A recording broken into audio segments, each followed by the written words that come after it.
Mrs. Thatcher became impatient when ITV management was slow to follow TVM's lead, and she decided to force the pace. What sort of government is it which sees its authority passed to strike committees? There was a big broadcasting seminar. Everyone knew she was out to get ITV, and of course she's a very powerful personality. Bill Brown, the late lovely Bill Brown, Scottish Television, got up and did this sort of ITV piece, and she's listening to him like this, and then suddenly, in the middle of his speech, she put her hands on the desk like this and stood up. And she leaned across the desk and she pointed at him and said, "You gentlemen are the last bastions of restrictive practices." It wasn't long before Mrs. Thatcher had her opportunity to bring ITV to heel. With yet another 1991, she was determined to create a harsh commercial environment for what she saw as the over-cosy world of ITV. She set up a commission that was supposed to be looking at advertising on the BBC, a thing called the Peacock Committee, and in the end it recommended that there should be an open auction for the ITV franchises. Mrs. Thatcher thought this was a very sensible idea. Treasury were rubbing their hands, and, you know, a bit of a payday for the boys at the Treasury. Lovely. Forget about your programmes. Whoever bid the most got it. But as that piece of legislation went through Parliament, it got changed. The quality requirements come first, and it should be seen as a safeguard. Eventually it was David Mellor who succeeded in persuading Mrs. Thatcher to temper this highest bid takes all philosophy with a quality threshold. It became a crapshoot. You had to work out who was bidding against in the franchise. You had to work out who was bidding against you. Would they pass the quality threshold, the programme quality threshold, and would they pass the financial test? There are two approaches that we're debating. One is the months and months of computer models that have been prepared by Charterhouse and so on. And the other idea is to just close your eyes and take a pin. There was a lot of digging going on.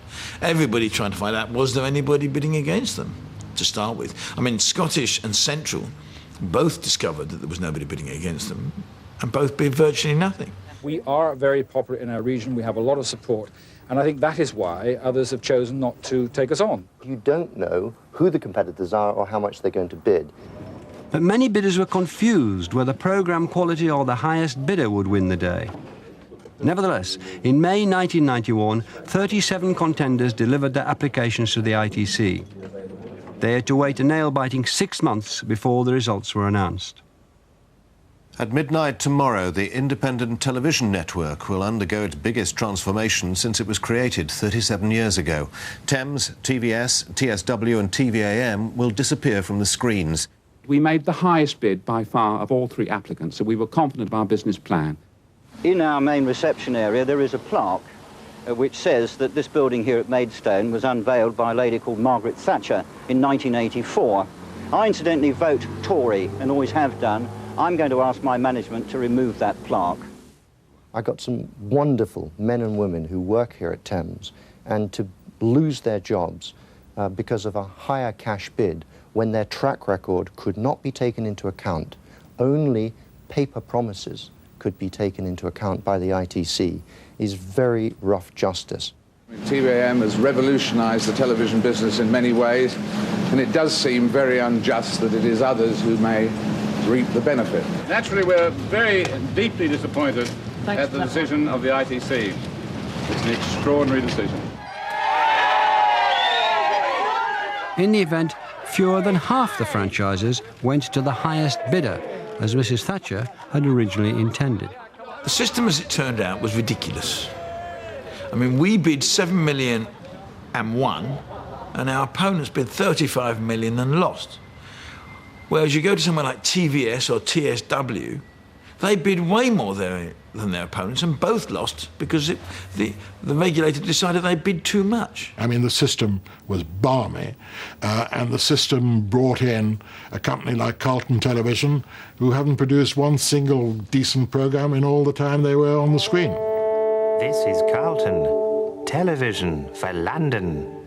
Thames should have won, but didn't bid enough, which was the biggest of the ITV companies, and had a very long programme record. it didn't help ITV for Thames to lose its franchise. Were there any better programs as a result of the new franchises? Was the audience served in a better way? Not at all.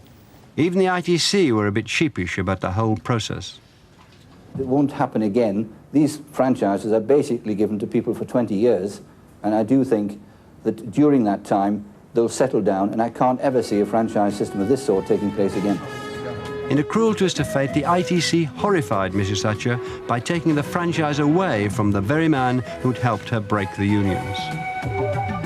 When TVM lost, Bruce Gingell, who was Mrs. Thatcher's friend, was pretty upset. But so was Margaret Thatcher. And she wrote him, of course, that famous letter. It said, "Dear Bruce, when I see how some of the other licenses have been awarded, I'm mystified that you did not receive yours and heartbroken. You, of all people, have done so much for the whole of television. There seems to be no attention to that." I'm only too painfully aware that I was responsible for the legislation. Yours sincerely, Margaret Thatcher. And the farcical fracas of the franchise round has now become irrelevant. The 1990 Act also allowed the regional ITV companies to merge into the single ITV we have today.